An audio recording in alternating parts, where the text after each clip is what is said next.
신실하신 하나님, 이 고요한 시간 저희들을 불러주셔서 아버지의 말씀 앞에 서게 하시고 또한 기도로 하나님의 뜻을 구할 수 있게 하시니 감사합니다. 깨어있어서 찾아오시는 하나님을 배움는 귀한 은혜의 시간 되게 하여 주시옵소서. 예수님의 이름으로 기도드립니다. 아멘. 찬송가 369장입니다. 죄짐 맡은 우리 그릇 어찌 좋은 친근지 걱정 근심 무거운 짐 우리 주께 맡기세. 주께 고함 없는 고로 복을 받지 못하네. 사람들이 어찌하여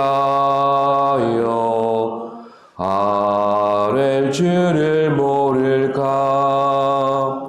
시험 걱정 모든 괴로움 없는 사람 누군가. 불실 없이 낙심 말고 기도드려 아뢰세. 이런 진실하신 친구 찾아볼 수 있을까. 우리 약함하시오니 어찌하니 아랠까. 근심 걱정 무거운 짐 아니 진자 누군가. 피난처는 우리 예수 주께 기도드리세. 세상 친구 멸시하고 너를 조롱하여도 예수 품에 안기어서 참된 위로 받겠네. 아멘. 이 시간 우리에게 주신 말씀은 시편 4편 1절입니다. 합독하시겠습니다. 내 위에 하나님이여 내가 부를 때에 응답하소서. 곤란 중에 나를 너그럽게 하셨사오니 내게 은혜를 베푸사 나의 기도를 들으소서. 아멘. 오늘 본문인 시편 4편은 지난 시간에 묵상한 시편 3편과 같은 배경을 가지고 있습니다. 아들 압살롬의 반역으로 인해서 자신의 참담한 심경을 토로했던 다윗의 탄원시가 3편의 내용이었습니다. 이미 말할 수 없는 고통 가운데 있는 다윗을 향해서 그의 대적들은 그의 믿음을 시험하고 의심하며 조롱하기까지 했습니다. 오늘 본문도 같은 사건과 상황 속에 연결되는 다윗의 탄원시로 이어집니다. 넓게 보면 앞선 3편에서는 대적들의 압박 속에서 하나님을 향한 신뢰가 부각되었습니다. 그러나 오늘 4편 본문은 하나님을 신뢰함으로 기도할 때 그때 얻게 되는 응답, 즉 기쁨과 평안을 노래하고 있습니다. 특히 본문 1절은 수많은 대적들 사이에서 하나님께 기도하며 응답을 기다리는 시인의 모습이 나옵니다. 당연히 기도의 대상이 되시는 하나님을 찾으며 기도하고 있죠. 그런데 우리가 익히 아는 표현이 아니라 내 의의 하나님이여 이렇게 기도를 시작합니다. 우리는 기도를 시작할 때 하나님의 성품이나 하나님을 수식하는 단어들을 많이 사용합니다. 제 개인적으로는 신실하신 하나님, 또 살아계신 하나님을 많이 고백합니다. 이렇게 하나님을 부르고 높이는 이유는 하나님의 이러하심을 믿고 의지하며 기도하겠다는 우리의 의지의 표현이기도 한 것입니다. 또한 기도하는 가운데 우리가 제일 자신 없어 하는 부분이 사실 하나님의 응답입니다. 어려움이 닥칠 때 하나님이 반드시 나를 도우실 것이라는 확신보다는 응답하지 않으시면 어떻게 할까? 이런 불안이 더 큰 게 우리 기도의 현실이기도 합니다. 사실 기도할 때마다 하나님의 뜻이 깨달아지고 응답하실 것이 믿어진다면 우리는 애쓰고 힘써서 기도할 필요가 없습니다.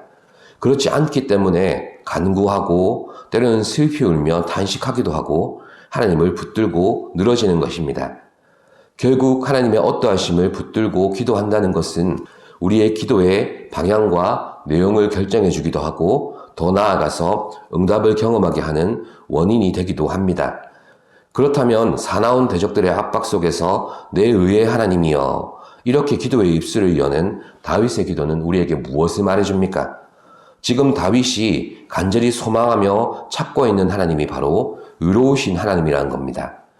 수많은 대적이 나를 핍박하며 내 신앙을 시험하고 있는데 그 속에서 내 무죄함을 증명할 방법이 없습니다.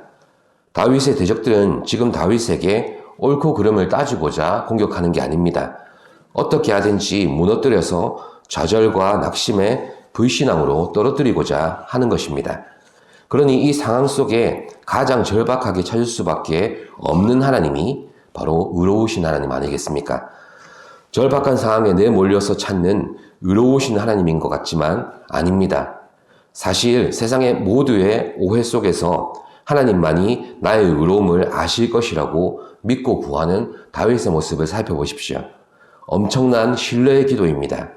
내 진심을 외면하고 내가 추락하기만을 바라고 있는 대적들 앞에서 그가 이 고백을 하기까지 얼마나 많은 시행착오가 있었겠습니까? 또 얼마나 오랜 기다림을 안고 살아왔을지 모르는 것입니다. 수많은 사람들과의 관계 속에서 그만큼 시행착오도 또 숱하게 겪어왔을 것입니다. 그 시행착오들이 우리 신앙에 어떤 교훈을 남겨줍니까? 사람 믿지 말고 사람 의지하지 말라는 것입니다. 그렇다고 사람들과 등을 쥐고 벽을 치고 살아가는 건 아닙니다. 적어도 하나님과의 온전한 관계 속에서 누려야 되는 유익을 사람과의 관계 속에서 얻으려 해서는 안 된다는 것을 이제 알고 산다는 것입니다. 또한 다윗에게 아주 오랜 기다림과 인내로 고백되어진 하나님이 바로 내 의의 하나님입니다. 다윗이 고백한 하나님, 즉 내 의의 하나님은 의로우신 하나님이심과 동시에 나의 의로우심을 아시는 하나님이라는 뜻입니다. 그러니 내 의로움을 하나님께 고백하기 전에 실상은 내 모든 삶을 아시는 하나님을 인정한 다윗의 삶의 고백이 바로 이것입니다. 지금은 아들 압살롬에게 쫓기고 있지만 과거에 그는 사울 왕에게 목숨을 위협당하며 쫓겨다닌 적이 있었습니다. 절대 권력을 가진 왕의 시기와 질투를 한낱 목동에 불과했던 다윗이 무슨 수로 견뎌낼 수 있었겠습니까? 그 핍박을 피해 다윗이 숨어든 아둘람 굴에 그때 함께 모여든 사람들도 다 이런 사람들이었습니다. 환난당한 자였고 빚진 자였고 마음이 온통한 자들이었습니다. 모두가 자신들에게 주어진 현실 앞에 무능력하고 소외된 이들이었던 것입니다. 다윗은 이들과 함께 그가 왕으로 세우심을 받기까지 하나님의 연단과 훈련을 겪었습니다. 그래서 다윗은 이렇게 고백할 수 있는 것입니다. 곤란 중에 나를 너그럽게 하셨사오니. 지금 대적들의 핍박이 견딜 수 없지만 돌이켜보니 이미 지나왔던 수많은 고통들 속에서 하나님께서 나를 너그럽게 대하셨더라는 말입니다. 이렇게 압살롬의 반역으로 인해서 순간적으로 고백되어진 그런 하나님이 아니라 다윗이 경험한 수많은 관계들 속에서 또 길고 긴 시간들 속에서 경험한 내 의의 하나님이셨던 것입니다. 결국 그렇게 쌓아온 하나님과의 신뢰의 관계를 통해서 내 의의 하나님이여 내게 응답하소서 이렇게 부르짖게 된 것입니다. 사랑하는 성도 여러분, 지금 여러분이 찾고 부르며 의지하는 하나님은 과연 어떤 분이십니까? 여러분 각자에게 기도의 문을 열게 만드는 그 하나님을 여러분은 어떻게 부르고 계십니까? 어떤 수식으로 하나님을 부르던 말씀 속에서 만난 하나님이라면 간절함을 담아 찾고 또 찾으십시오. 그러나 내가 하나님을 그렇게 부를 수 있기까지 지금까지 내 삶으로 증명해내시고 나타내신 하나님을 먼저 기억하시기 바랍니다. 의심 많고 쉽게 불안에 떠는 우리에게 이토록 신뢰와 확신을 가지고 부를 수 있도록 은혜 베푸신 하나님을 기억하시기를 바랍니다. 다윗에게 고백되어진 내 의의 하나님이 내 하나님이 되심을 확인하는 기도의 시간 되시기를 바랍니다. 그래서 우리가 오늘 주신 말씀을 의지하면서 함께 기도하기를 원합니다. 1절 합독하시고 마치겠습니다. 내 의의 하나님이여 내가 부를 때에 응답하소서 곤란 중에 나를 너그럽게 하셨사오니 내게 은혜를 베푸사 나의 기도를 들으소서. 아멘. 내 의의 하나님이여 의로우신 하나님이시며 또한 나의 의로움을 아시는 하나님, 여지껏 삶을 통해서 또한 말씀을 통해서 경험케 하신 하나님이 바로 이 하나님이심을 믿고 의지하며 살아가는 우리가 되게 하여 주시옵소서. 그 하나님께서 내 삶에 나타내시고 여지껏 인도하셨음을 귀한 은혜로 삼고 다시금 더 큰 은혜를 사모하는 기도의 시간이 되게 하여 주시옵소서. 예수님의 이름으로 기도드립니다. 아멘. 하늘에 계신 우리 아버지, 아버지의 이름을 거룩하게 하시며 아버지의 나라가 오게 하시며 아버지의 뜻이 하늘에서와 같이 땅에서도 이루어지게 하소서. 오늘 우리에게 일용할 양식을 주시고 우리가 우리에게 잘못한 사람을 용서하여 준 것 같이 우리 죄를 용서하여 주시고 우리를 시험에 빠지지 않게 하시고 악에서 구하소서. 나라와 권능과 영광이 영원히 아버지의 것입니다. 아멘.